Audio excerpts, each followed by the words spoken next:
30 years. Atok, kenapa gambar Atok bukan dalam telefon? 30 tahun yang lalu, kami simpan gambar dalam album. Kenapa dia senyum? Itulah Atok, menghantar senyuman setiap hari, tak kira hujan atau panas. Dan jikalau banjir, kami semestinya menghantar sesuatu yang baik. Oh, patutlah mereka gembira.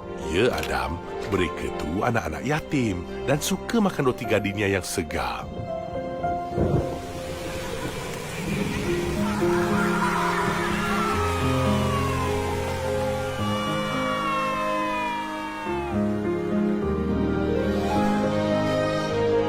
Atok, siapa mereka? Mereka ni bertanggungjawab untuk memastikan kualiti roti yang terbaik.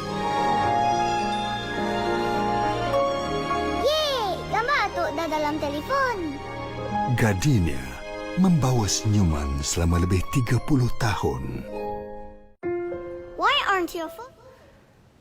Assalamualaikum. Good afternoon. A big welcome to everyone. My name is Sarimah Ibrahim and welcome to Gardenia's Wellness Begins at Home panel discussion.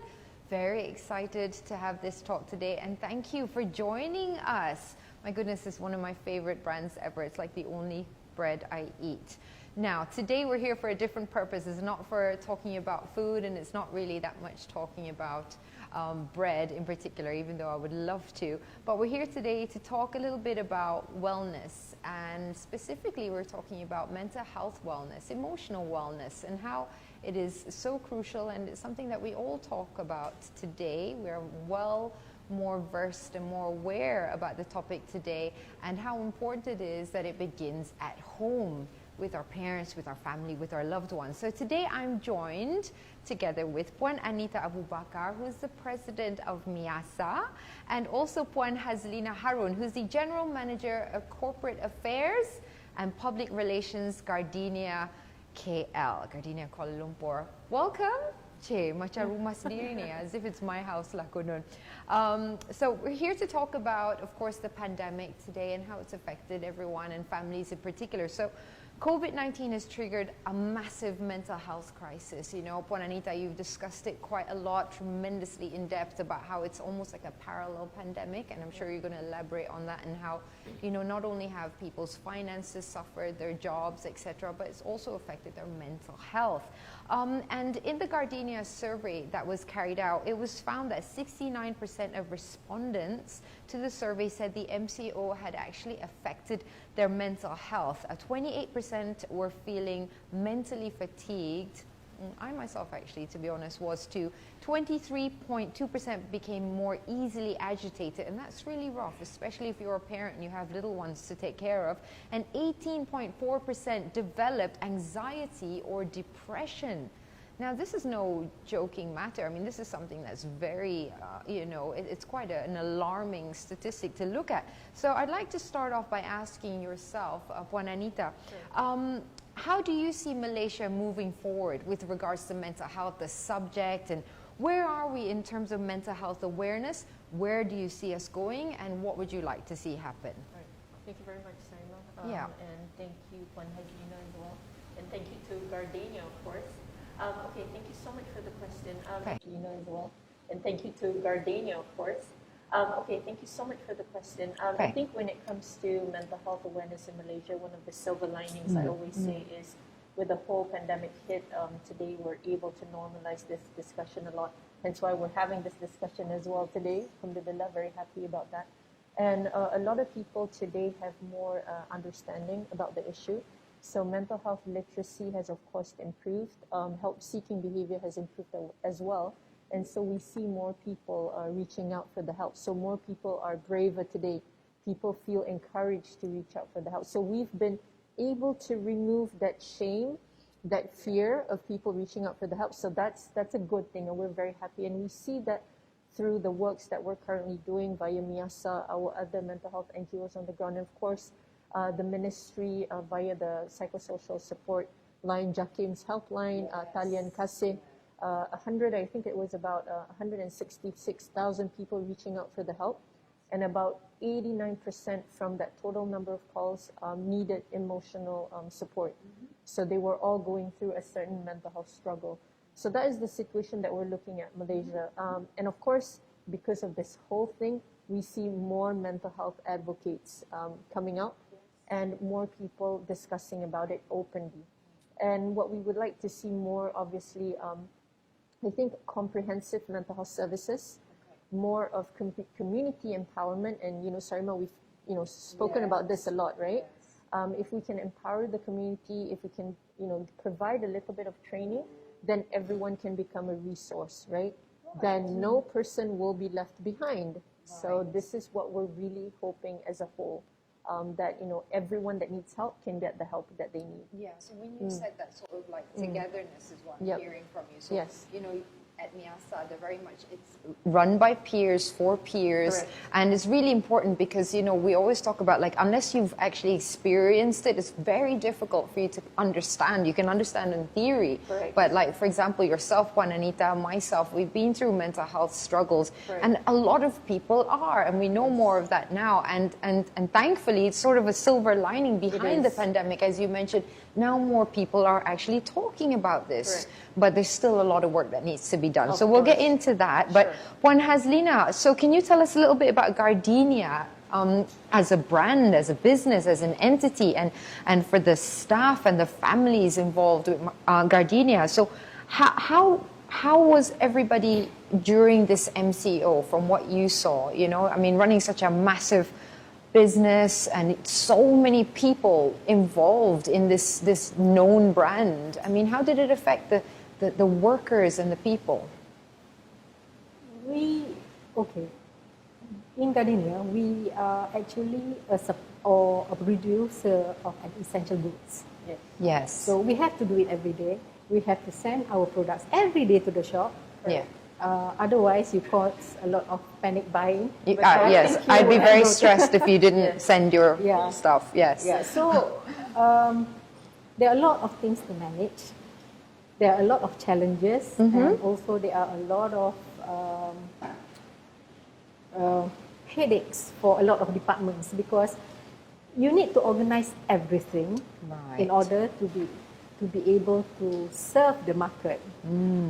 Like, for example, we have to segregate, or we have to be careful and take care of our staff. Okay. Safety is the most And you have important how thing. many staff? Approximately. About 3,000. Wow. And you have to segregate them. How did you manage to do that? We have 40% out of the total numbers. They Okay. are the salespeople, those who goes to the shop every day. Yes. Yeah, and the balance are all of us. Okay. Production, we don't have that many production, but we have 20 production lines. Wow. 20. So when we Okay. have 20 production lines, what we needed to do is to ensure safety of the staff. We have to segregate the staff by production line, Okay. which means if they come in from the entrance, they will go to their workplace. Yes. The same people go to their workplace, and when they take a break, the same people will go to the canteen. Okay. But it must be from one line, so we have to create temporary So that's how you canteens. created that safety sort of.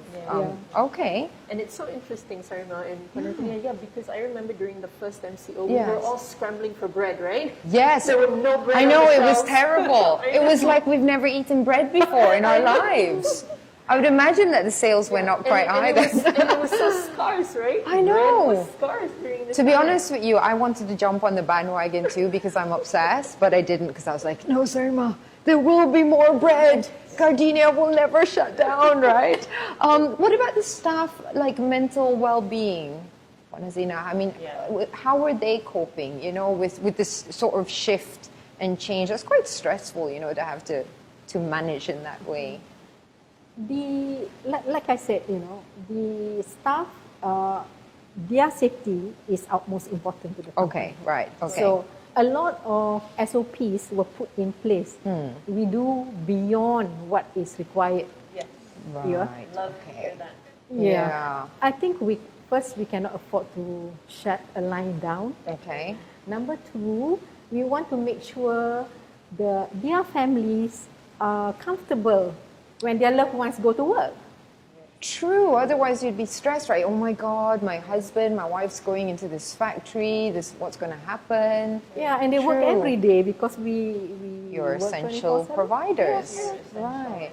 So they're like frontliners. Yes, you Yes, are. yes. My goodness, I'm really happy that that's brought up because a lot of us may not think of it that way, actually. We Exactly. just imagine medical people, but what would we do without our bread? I mean, honestly, though, that is medicine for me on many days, So I just want to ask you, Puan Anita, a little bit about sir, I am the patron of MIASA. I'm very much aware, but a lot of people who are watching, by the way, if you want to ask us any questions, please feel free to do so. If you have any questions about mental health challenges, MIASA, anything that pops up, I will read them out when I see your questions. So we'd like to ask you to elaborate a bit on what are some of the services, the first step services for some of the viewers who might be experiencing depression or anxiety, Right. Puan Anita. What can they do? What's the first step? Okay.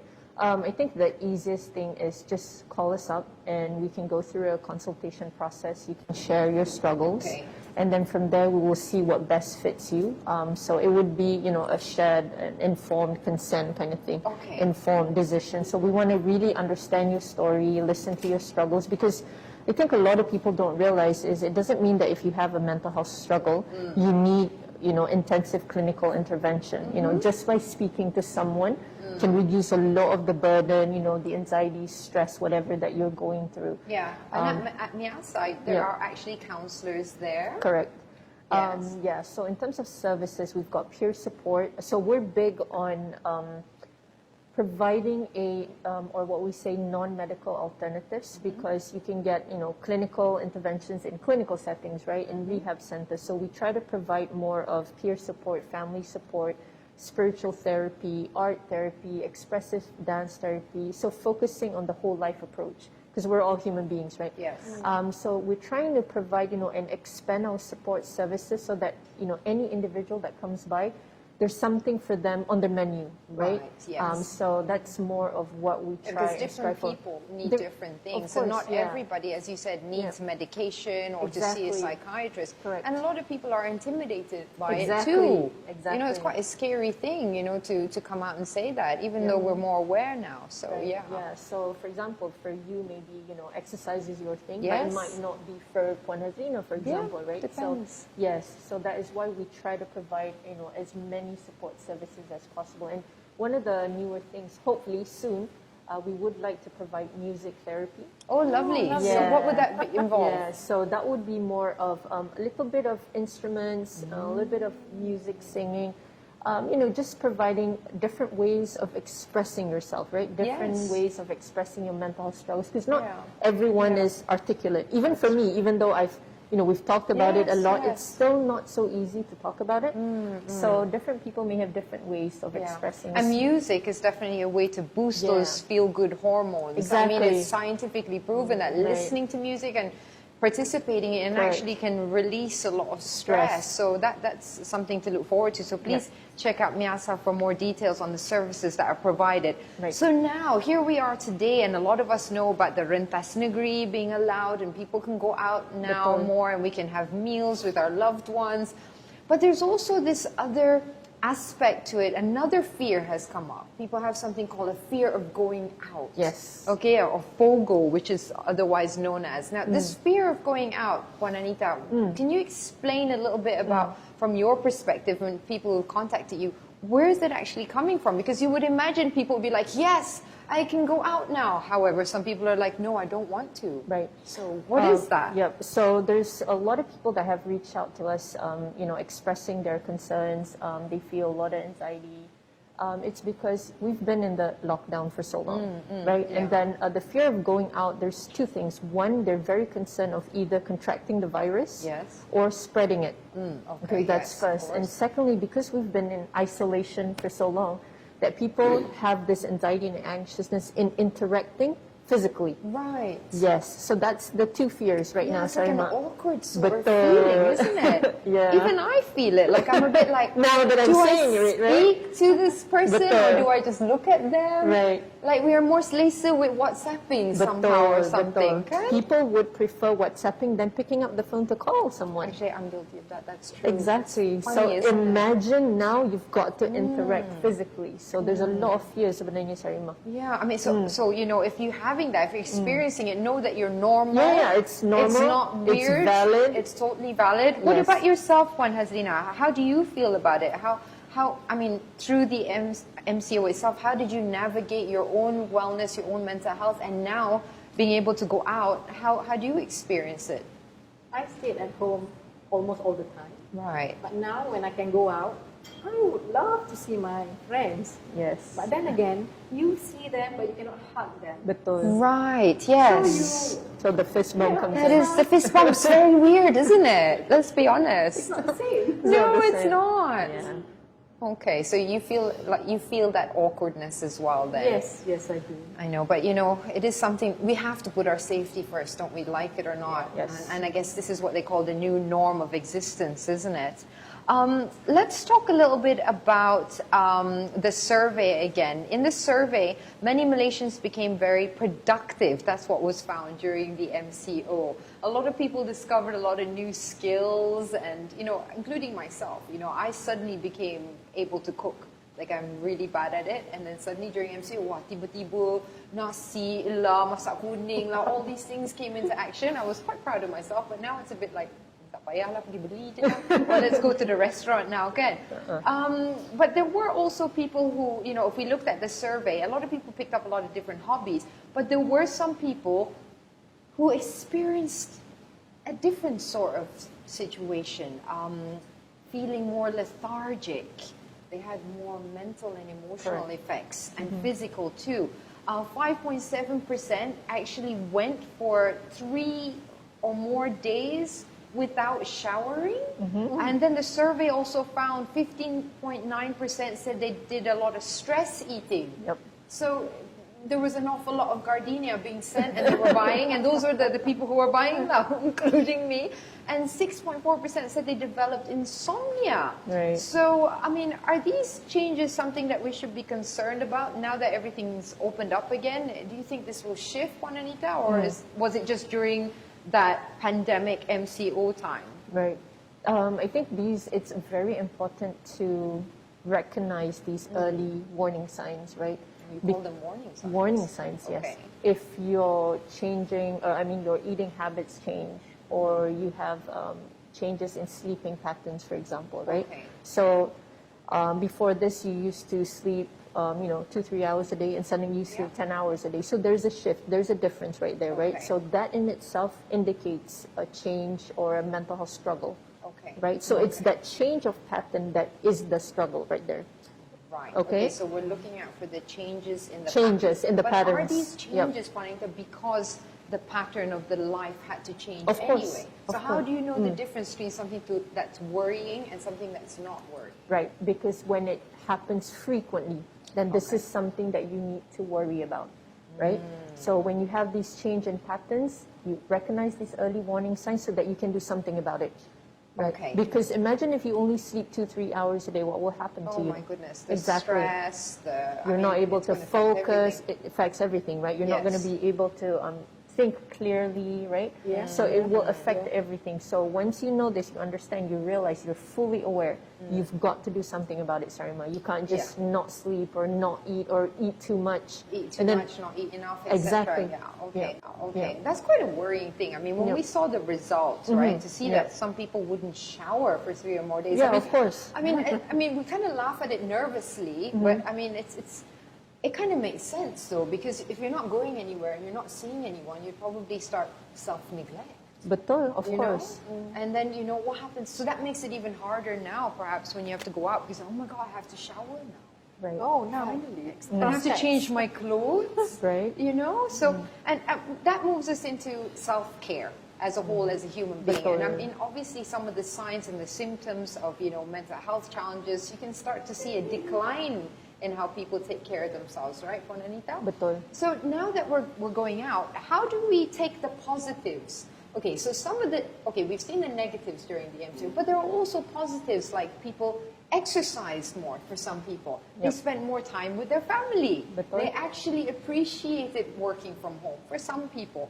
And that is self-care, emotional self-care. So how do we continue with that now that we have to go back to work and whatnot? Yeah, I mean, I think the most important thing is everyone needs to be responsible, right? Because if you're responsible, then everyone is protected. Right, Yeah, so you've true. got to adhere to SOPs, right? Like you were Yes. saying, exercising outside, it's fine not to wear a mask because you're Yes. outdoors. Yeah. But once you do a sport indoors, Yeah. there's You no choice. have You to. have to, Yes, right? yes. So I think what is important is be responsible, and you've got to be accountable for your actions. So like last night, somebody asked me, he said, Juanita, what do you think about opening up all these different sports, right, with spectators? I said, it's fine if it's, they're fully vaccinated, they're, following SOPs, Yes. you've got to adhere to SOPs, then it's fine, we can do it. Yeah, it's a collective effort, isn't Definitely. it, by all of us? Yes. Jaga kendiri, as they say. Betul. What about yourself, Puan Hazlinah? How do you see it now with self-care? How do you take care of yourself? I think, it's very worrying when Yeah. you see quite a number of people who is taking things lightly. Betul. Okay. So for me, I would avoid them. Yeah, What if they're your so- family members of your friend? That's a good question. Oh, you can tell them because Oh, they are your really? family members of friends Boleh in a ke? nice way. In a nice way too. In a nice tone, you know, yeah. Because sometimes our family and friends also may take it a bit too lightly. Betul. Yeah. Isn't it? And Yeah. then tak nak pula offend them or whatnot. So if you have any questions, please continue to send us. I'm waiting for, there's a lot of comments coming in from everyone saying they love Gardenia, of course. Terima kasih Gardenia kerana banyak memberi bantuan kepada rakyat Malaysia. Some of the comments that have come in, there's a lot of people saying that. Thank you Gardenia. I just want to read this out. Kami sentiasa kenang jasa Gardenia kerana telah menghantar bekalan bantuan roti Gardenia ke kampung kami. Masya Allah, Alhamdulillah. Alhamdulillah. Always You see, nice to hear. These things can actually raise people's morale and spirits and help with their mental health. Oh, definitely. You know what I mean? Like the Yeah. basic things that we used to take for granted can mean so much. So what about yourself, Puan Hazlinah? What did you take away, a positive experience during MCO? Did you pick up any new hobbies or do something differently? No, but what I can say is don't take things for granted. Betul. Yeah. You have to appreciate whatever you have Yeah. because you don't know if MCO or COVID-19 suddenly stops a lot of things. Yeah. That we didn't anticipate. That's true. And so not live for today, but Yeah, I like what you said there. Don't take things for granted. I mean, Oh, even yeah. for myself, a lot of the things that I used to take for granted, like very simple things, seeing family overseas and yeah. whatnot, Yeah. Then when it was taken away, you realize, oh my goodness, all this while. So now it's really like having appreciation. That's why they say, ada hikmah di sebalik semua kesusahan. Betul. There's always a silver lining behind any difficulty, isn't there? Of course. Okay, lastly, or perhaps not lastly actually, in terms of the more serious questions, Juanita, could you share some encouraging words? What would you say to our Malaysians out there in terms of braving through what they've gone through so far in the pandemic? Before I go into some questions, if Right, honest, if we have managed to go through the 2020, 5,000 numbers of COVID, and now we're just at 6,000 plus yesterday, I think we can brave anything at this moment. But again, it must be a collective effort. And so I think what is positive is throughout this whole pandemic, what I've seen Malaysians come together, especially during, the white flag movement. That was a huge thing, never happened in Malaysia, and everyone came together to help every person. That was interesting, that comment just now, Puan Hazlinah, Sarimah. Yes. Because that shows that, nobody wants to be forgotten. Everyone wants to be remembered. So when Gardenia sent the bread even to them when they're far in the rural areas, they appreciated it so much. Yeah. So I think, like you said, I feel more, I don't take things for granted anymore, but I think I started not to take things for granted when I was afflicted with the condition. Yes, That was when I think we first learned it, Yeah. and then second, when the pandemic happened.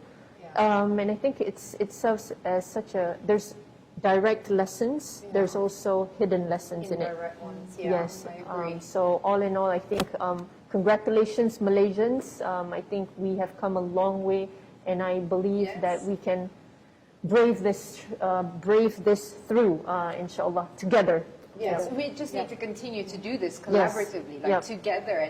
And you know, there's one thing though I just wanted to, before we go further in, there's something about, you know, because you were talking about families and stuff, and it reminded me about the children, our Malaysian children, and how they've been affected by the pandemic. You know, let's not forget them, because often it's said that they were kind of like left behind in their struggles, because with the stresses that the parents go through, of course it would affect the children as well. As a parent myself, I noticed as the days went by, I started to get a little bit irritated. Like a little bit, orang kata macam, the agitation, the fear of not knowing what's going to happen next. It started to show itself in terms of being snappy, you know, and then, you know, you sort of think, ala, budak-budak, they won't feel anything, they're okay. But actually, it's quite the contrary. I mean, if we look at some of the statistics worldwide, children are tremendously affected. We can see them having more tantrums. If we look at the six, from the survey which is carried out by Gardenia as well, we look at how it affected children, 41% felt bored. They decreased in terms of their social skills, didn't know how to speak out, they threw more tantrums, and my daughter did too. So how did you see this finding, Puan Anita? Yeah, I think it's interesting as well, because like you said, sometimes we forget that children are human beings as well. Yeah, small, but they are. Yeah, affected during the MCO, because first they were disconnected from their friends.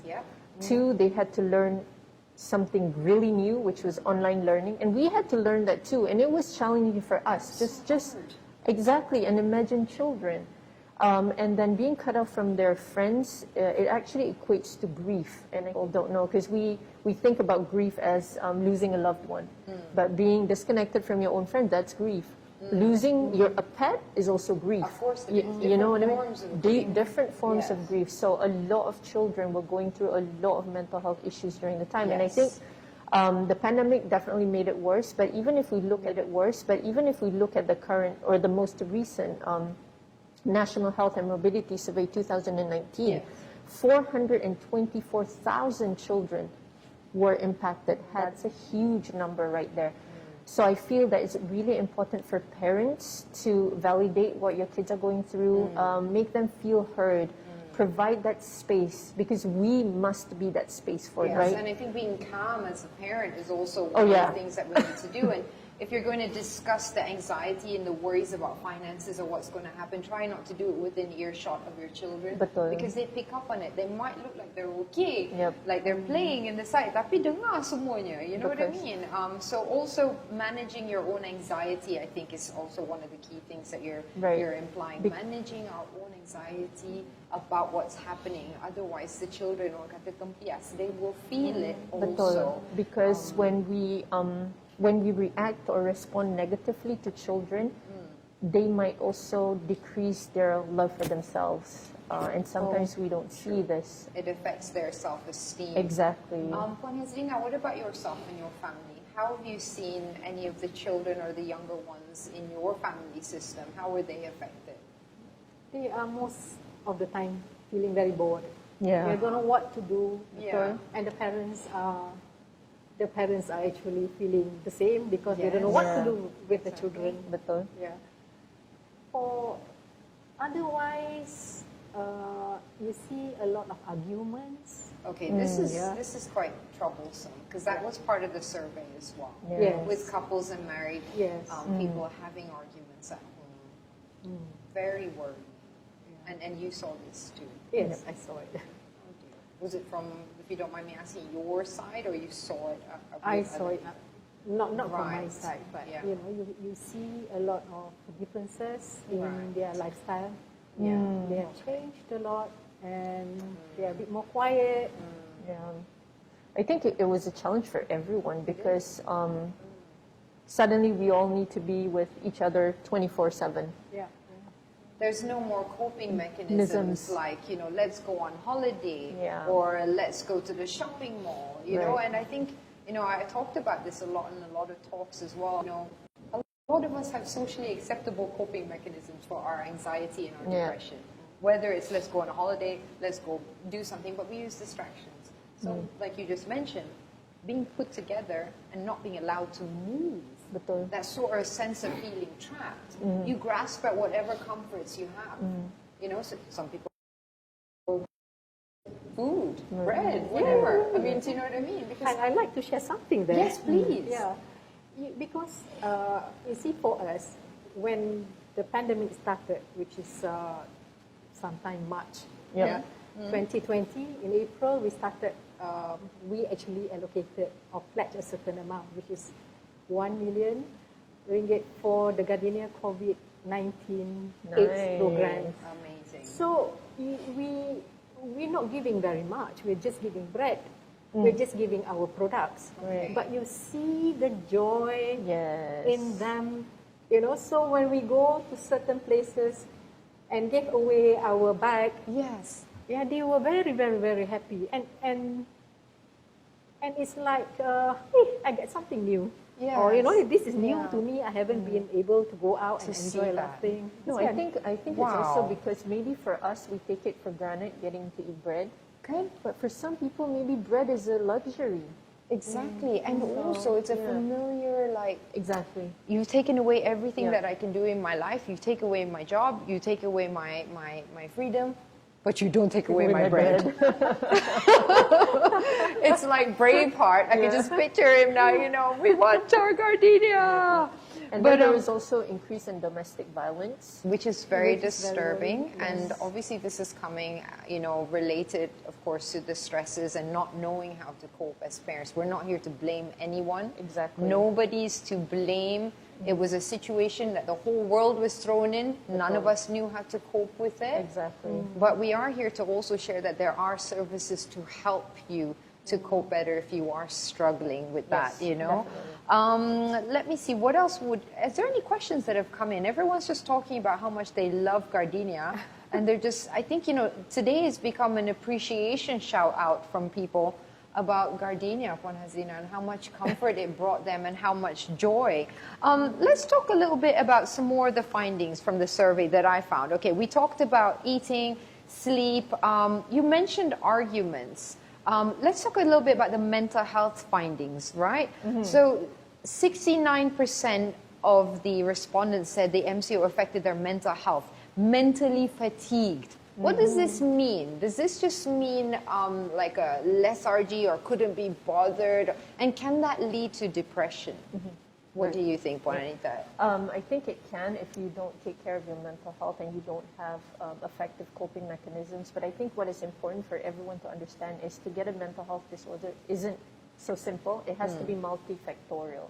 So all the factors must be present, and it has to be a build-up of, you know, time as well, ruling out a medical condition, of course, and then only can you get a mental health disorder. So it's not that easy. But if you start feeling very fatigued, which interrupts with your daily routine, that means you're not able to perform Function. function. You're not able to perform your daily tasks well. You can't manage your stressors, for example. Snappy, or you're crying. Exactly, too irritable much. and all that. Yeah. Then it may lead to mental health disorder if you don't do something about it. Yeah, so that's something that as a society, MIASA and many educators are trying to help people understand. You don't wake up one day and the next day you've got a mental health illness. Right. It's a gradual stage thing, right? Right. Juanita, you know, you have the symptoms mula-mula and then it becomes worsened if you don't get the treatment. Right. So that is something that, you know, MIASA can help you with. You know, do check MIASA out on Facebook, on the website. Let's talk a little bit about, you know, moving forward now, you know. Stigma, taboo, families. Okay, a lot of families don't feel comfortable talking about mental health. Okay, because there's a transgenerational thing. Our parents, nobody's to blame, and their parents macam, let's not talk about it lah. You know, macam rasa malu. You know, kalau ada depresi ke kemurungan, macam benda tu macam, alah, okay je nanti. So let's talk about how dangerous that is actually, and how we need to overcome that mentality. Right. Yeah. I think today a lot of people have been talking about how stigma is also a clinical risk, because when there's stigma, then people don't reach out for the help that they much need and require, right? Because you feel ashamed. There's a lot of fear, because then the label comes in, the judgment comes in. Yes. Because, you know, being a person with a mental health disorder, we know, right? It's scary. Yeah, it is scary to share. Yeah, so I think that is, you know, one of the reasons why people, you know, don't reach out for the help. And I think for families, it's also difficult maybe because of the lack of knowledge, and also they too internalize stigma. So the public perception, the negative perception becomes their own perception. We know a lot of peers at MIASA where families don't talk about it openly. They don't bring their children or spouse or, you know, cousins, aunties to weddings, for example, you know, things like that. So I think, again, you know, the silver lining today with the pandemic is now we're able to talk about it. People feel more encouraged, braver. You know, stigma has reduced in that sense. Stigma has reduced, but what's missing now? Yeah, we need more. Okay, so the challenge is always this. We talk about it a lot. There's so many campaigns out there. You come here, you listen to us speaking, and then you think, okay, now I understand more. But what are you going to do next, right? Will it translate to a change of behavior and attitude or not? Yes. This continues to be an uphill battle, because when we leave the session today, right? So when someone gets stigmatized, your colleague, for example, or discriminated, are you going to speak up? Are you going to do something about it or not? So that's the difference. That's the gap right there, Sarimah. That's the problem that we face. That is the problem that we're facing still until today. Okay. What about you, Hazlinah? Do you see this? Have you ever been, you know, witness to or know of somebody who has mental health concerns and a stigma, or just a situation where, you know, you could not stand up for them? Yeah. You have. Not personally. Okay. I see it from afar. But it also makes me wonder over a lot of things. Yeah. Like, is it the generation thing? Right. Or, you know, is it, It's possible. you know, has got something to do with the income group? Betul? Yeah. So, yeah, I always wonder. Yeah. And do you believe in getting help, Puan Hazlinah? Do you believe that it's something that we need to be more open to as a society? Yes. I think we really need to be open. Like, for example, the other thing that we need to do is we must be peka. We must actually be mindful on the people around us. Because, you know, you see them, you see the changes, and you just need to pay a little bit more attention. They probably need somebody to talk to only. And if you are open enough, then you will have, then they will be able to talk to you. And hopefully you will be able to help them. That is something that should be practiced. The word is should there. We would love it to be practiced. Definitely. And then there's of course whether we do it or not, because as a society we have a tendency through cultural or generational habits to say things like you'll be fine, or of course then there's stigma about the reasons behind your mental condition, not enough this, not enough that. So from your findings, right, Anita, I mean, I know a lot because we share a lot, but I just would like you to share it with everyone else. You know, what are some of the main causes and main reasons that people experience mental health conditions? Well, depending on you know the demographics itself, but typically what will happen is if you go through loss of a loved one, for example, a tragedy in life, right? So it could be, for example, in this whole pandemic, right? You lose a job, or reduction in income, or you lose a loved one.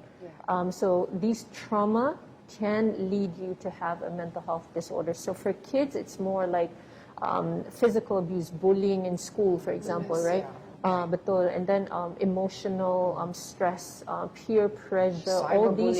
Cyberbullying is a huge thing today.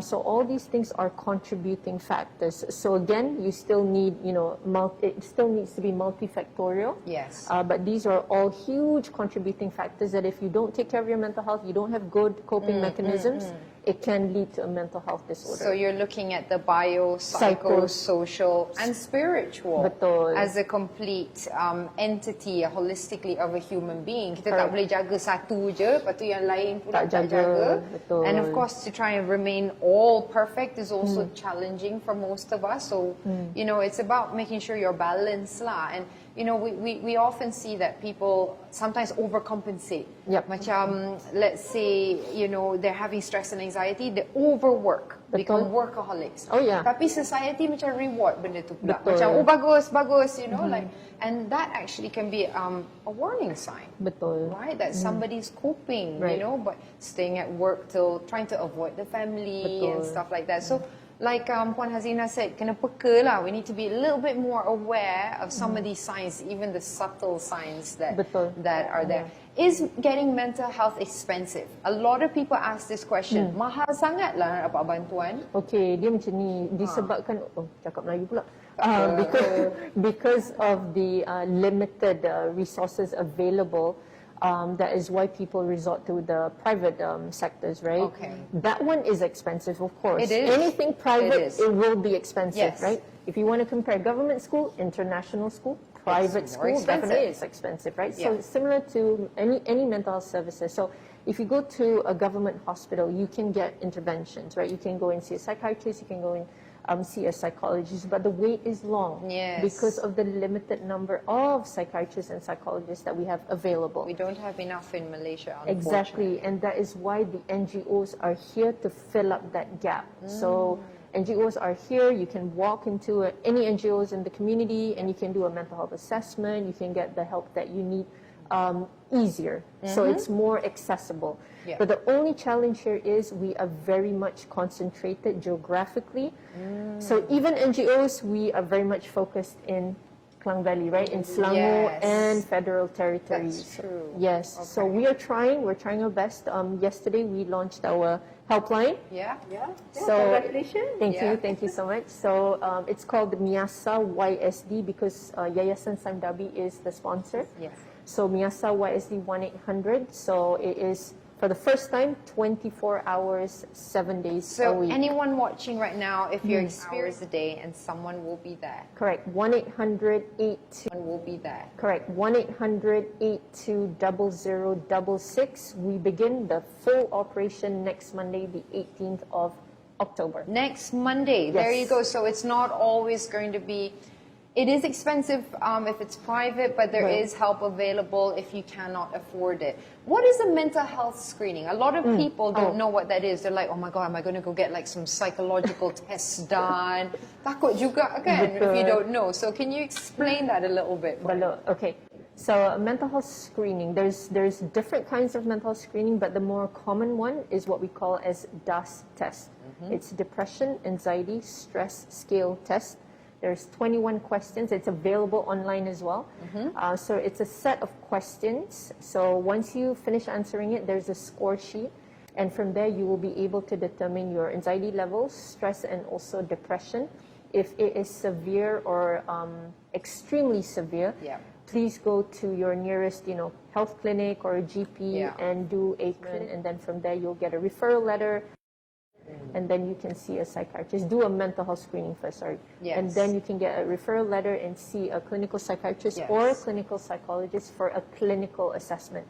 Because the mental health screening tool isn't a clinical assessment. It's just an assessment for your current mental health state, right? But when you answer it, you've got to be kind of neutral. Because if not, everything's going to be extremely severe.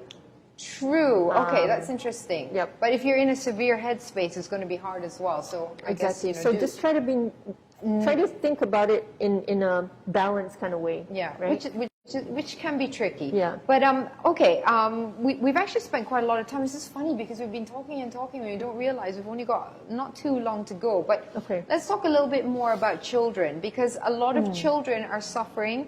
And now that they've got to go back out into society and reassimilate, reacclimatize themselves, what can parents do to help children? Like my daughter, for example, she's a little bit scared of people because she's only seen people with masks. I So know. bagi dia, it's just eyes. So she doesn't recognize people, even our family members. The whole time on Zoom, it's totally different. Yeah, I mean, yeah. you know what I mean? So she's like, who's that? So when she meets them in person, she runs. Yeah. That's quite a challenge to get children to reacclimatize to this situation. Do you see a lot of parents calling up Puan Anita with any children having problems? Is there an increase in that? Yes, I think as of the third MCO, we see a lot of children coming in for help between the ages of 12 to 14 years old. So a lot of anxiety and a lot of depression, self-harming, and also battling suicidal thoughts. Goodness. And a lot of it is because, again, you know, parents lack the knowledge. Usually what happens, it manifests into physical symptoms, right? Yeah. So when kids say things like, you know, I frequently feel, you know, I have a headache, or upset stomach, for example, or I don't want to go to school. Parents usually think, oh, they're lazy, you know, they're trying to skip class. Yeah. You know, mengada-ngada, selalu Yeah. kita dengar attention seeking, for example, when it's actually a mental health struggle manifest into a physical symptom. Betul, Sarimah. So kena peka, kena prihatin ibu bapa. So this is so important. So again, if your child is trying to express something, if he or she is trying to tell you something, please listen. Because children sometimes don't have the words, kan? Betul. They don't know how to say what we know what to say. So Betul. I guess kena lagi peka lah. If you have Betul. children, you have to be really like, is it really a tummy ache, or is it rather something else? Yes. You know. Yeah. So So they're going. that change in behavior, right? Like I mentioned earlier, that pattern change. That's why you've got to be more mindful about it. You've got to be more aware about it, even for your own self. If you see the changes in your own behavior, you know something's not right. Something's not right. So Yes. there's some warnings. Sometimes we don't want to see the warning signs. So kids are going back to school. I Oh my know. goodness. Parents are freaking out. We're all freaking out. Yeah. Where's the being like overly worried and being, you know, a relaxed, cool parent, or being a parent who's like, eh, ini kenapa? What's wrong with my mommy and daddy, right? Right. What do you think, Puan Hazlinah, with the situation going back to school? What are some of the things you've observed or yourself personally? It is inevitable. You have to go back to school. You do? Yeah. True. So you have to make the best. Yeah. And we have to move on. It's not going to be this way forever. Right. Yeah. So we are quite used to adjust. You know, we Right. adjust based on whatever is happening. We couldn't get used to staying home, but we adjusted and we were there, but we were staying home for 18 That's months. true. Yep. Yeah. Yeah. So we will. I think in the end we will still get adjusted. But most importantly, we have to teach them how to be careful Yeah. and take care of themselves. Yep. And then there's a fine line though, right, between being careful and being obsessive. Betul. Now, this is where I'm a little bit concerned, because I have a child and I don't want her to suddenly develop a symptom or the symptoms of being obsessive. So now how do we Balance that, right? balance this? You know, wash your hands, wash your hands, wash your hands. And then the poor child, when we pass this, hopefully, God willing, inshallah, Inshallah, and then they're still like obsessive about it. So really, I'm quite worried about that myself. You know, that is one of my biggest concerns. My husband's very different. He's actually very like, wash, wash, wash. And I'm very like, chill, chill, chill, but wash. So it's like we're trying to find a balance. Betul. What have you experienced? Because you've got children. And I think it's very important for, you know, both parents to play their roles well. So like you said, if your husband is the wash, wash, wash, then you must be the chill, chill, chill. okay. You can't be both. See? Okay, so I'm doing the right thing. Okay. Right. I Okay. think when you were talking, Sarimah, how do we go back to school and you know everyone's safe? I think what is important for children is they need to understand what the safety measures are in school, so that they too feel safe, they too feel comfortable in going back to school, right? Okay. Like Puan Hazlinah, you were saying about teaching our kids on how to be safe as well. But even if they're safe, but the school's not having a good, you know, safety measure, so everyone has a role to play. Everyone has a role to So play, that's what it right? is. Okay, so basically, it comes down to, again, it's in our hands. Exactly. Whether you're a teacher, an enforcer, a person, you know, your general public, we have to know that it's in our responsibility if we want this to carry forward and Betul. for the numbers to keep going down, you know? Okay, as we come to an end today, you know, thanks for joining us. I'm really happy to be part of this discussion. And, you know, I know most of the commenting about how happy they are and how they appreciate Gardenia. And we do hope that this talk has helped you gain some knowledge and know where to seek some help. And also understand what Gardenia has been doing and how they've contributed back. So I learned a lot today also about what Gardenia has been doing. It never crossed my mind to think about the behind the scenes and how important such a basic thing like bread could be to so many. You know, it's a very privileged situation that many of us are in to not know this, you know. So just to come to a closing, a lot of industries have suffered because of the pandemic. Perhaps they were not providing essential services. I myself, my business, my cosmetic business shut down, the factory shut down, and there were not many jobs for me in the entertainment line. So I had to focus on helping spread mental health awareness, because that's what I could do during this period of time. So what I'd like to know from your side, how did it affect your business? Like, how did it affect Gardenia as a whole up to date? I think most businesses are affected. They're definitely. very much impacted because of the SOPs that we have to actually comply to. And in our case, we went beyond what is required. Bravo. Because every day we need to send the bread to the shop. And it is actually our commitment. Yeah, it is. We are essential and people need us. Yes. Yeah. So, a lot of financially, of course.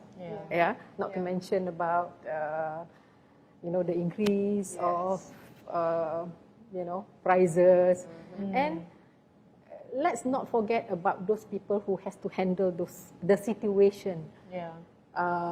It is actually a nightmare to segregate the employees, the lines, the staff by lines, and to keep them safe, to continue to communicate that we will do our best to ensure the safety of your loved ones who come and work for us. I think you had to manage a lot of the expectations of the families who are actually at home, who are worried about their loved ones mostly. You know? Because a lot of the time, the ones who are coming to work, they're just like work, you know? So they're not sitting around thinking as much as the families who are at home, the wives and husbands who are probably like, are they okay? You know, so how did you help them to feel safe about that? Did you send out a lot of messages, not to worry, you know, we have it under control? No, we don't. But the people who come and work, they were always complaining how strict we are. How strict you are. So that alone is a good help because we don't hear this comment a lot. Interesting. That's right. Nice. Well, that's a good complaint then, isn't it? It is. For once, actually, you know, these kind of complaints are good. Because we often hear people saying factories don't adhere to SOPs, right? Okay, good to know. We have,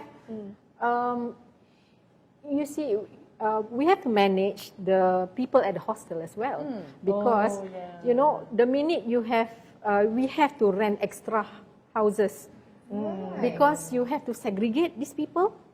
So we have to have spare hostels so that if you have COVID, we will have to transfer you to this. And did you test all the time? We test Oh my goodness. quite a lot of times, Right. and we still continue to because our bread is in good hands, basically, lah. And that also required a lot of cost from your side. yes, it does.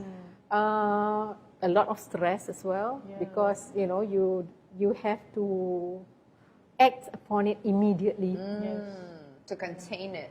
to contain it. Right. To minimize if effects. somebody is affected. Right.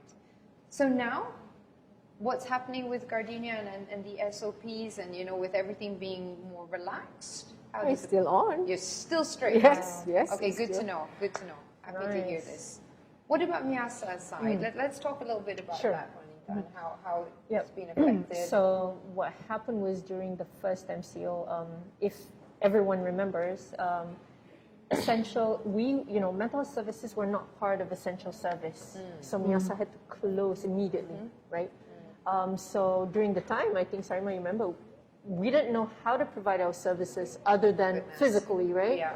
So we had to go through that quantum leap. We had to migrate all our services online. Yes. And then, we didn't know how to reach to our people, how to engage with people. And It's totally different. Betul. And so, because it never happened before. That's right. Yeah. Right? We didn't even have online meetings, at all. And at MIASA, there's this beautiful clubhouse. Correct, It's correct. called the Orchid Clubhouse, where people can come and Correct. sit and gain education and also get peer support. Right. And it wasn't able to be opened at the time. Exactly. And so what happened was we then learned to leverage on social media. And then I think one of the silver linings again, of course, was the birth of telehealth. So with Yes. telehealth, we are now able to do everything, online, all our services, be it circle time, peer support, counseling, therapy, Art spiritual- therapy, you can watch it everything. online. Even expressive dance therapy Yes, is that's right. online at the current moment. And then now we are able to reach more people. So we have, now today, broken that barrier to access. So now accessibility is much better and improved because of telehealth. It's funny, isn't it? Again, another silver lining. I mean, at the Definitely. end of the day, to wrap this all up, whatever business we're in, whatever we're doing in our lives, somehow the pandemic has actually forced us to look at ourselves and become more resourceful. Yes. And also to not take things for granted. That's what I've taken from today. And also to be a bit more stricter with, how we take care of our health. Obviously, yeah. and there's always, it was so tragic. So many families lost so much, and it's undeniable the sadness that has come from this. But it's also undeniable how resourceful we see people Betul. and families, and how people have stuck it through together. So we hope for that to continue. I certainly do. Even with things opening up. There was this one survey that was done. Since the pandemic, Malaysians are now considering the allocation of emergency funds, 36%, a full medical checkup, 37%, and the purchase of medical insurance, 23%. See? So without this pandemic, Yeah. a lot of these things would not have happened. There wouldn't have been a shift. And I'm Exactly. so happy because as a student of psychology since I was 18, everyone used to think I was weird. Like, why are you studying psychology, Sarimah? It's such a weird subject. Are you okay? And why are you in therapy? And I used to say, because I care about my physical and mental health. Betul. And now everyone's talking about Exactly. it. Like, it's a normal thing, which is great. So any last final words to wrap up our discussion today? Puan Hazlinah, would you like to say anything? First of all, I'd like to thank Puan Anita Thank you. and Puan Sarimah for being our panel in this discussion. Thank you. For having us. I would also like to thank the frontliners. Oh, yes. Be it the healthcare frontliners who has been, struggling and keeping up with the number of high cases. And the frontliners, the economic frontliners, though we Yes. don't know them, but, they keep us comfortable for a long Totally. period of time. Yes. Ministries who has been very supportive of us, they organize things like the PCAS so that we are able to send our workers for vaccination. We close lines just to send our workers for vaccination, but that is fine and good because at least we know they are vaccinated. So I would also like to thank the community, our community partners, because with them we are able to distribute or send out the aids that we have actually allocated, and we are able to fulfill our promise that is 1 million to the people who need. That is amazing. Kudos. Seriously. Very good. And let's not forget our staff. Oh yeah, definitely. They have been course. very, very committed. They come to work knowing, taking the risk, and they still come to work. They are frontliners as well. Yeah, Definitely, yeah, definitely. Very good. Thank you, Puan Hazlinah. Puan Anita? Okay, so as we know, World Mental Health Day was a couple of days ago, so I would like to take the opportunity to wish everyone happy World Mental Health Day. This year's theme is mental health care for all. Let's make it a reality, and I hope for Malaysia that it will be a reality soon rather than later, inshallah. I mean, It's one step, one step at a time, baby steps to make history, and everybody started somewhere. Betul. And for me, thank you very much for having me today. It's been wonderful to sit here and shoot a show while smelling gardenia bread. I just wanted to share that with everyone. And thank you, Puan Anita. Thank you, Puan Hazlinah. Thank you, Puan I would Hazlinah. just like to close with saying that I always say that an economically powerful country is definitely wonderful in the eyes of the world, but a mentally and emotionally healthy and happy rakyat matters more, I believe. So thank you for joining us today, and keep supporting Gardenia as we all do since we were born, I believe. And, I think, thank you so much, Gardenia, for having this. And have a good day and stay safe. And travel safely, take care of yourself, take care of your family, mentally and physically, and you know where to reach for help moving forward. Terima kasih. Assalamualaikum. Thank you. Waalaikumsalam. Ato, kenapa gambar Ato bukan dalam telefon? 30 tahun yang lalu, kami simpan gambar dalam album. Kenapa dia senyum? Itulah Atok, menghantar senyuman setiap hari, tak kira hujan atau panas. Dan jikalau banjir, kami semestinya menghantar sesuatu yang baik. Oh, patutlah mereka gembira. Ya, Adam, mereka tu anak-anak yatim dan suka makan roti gardenia yang segar.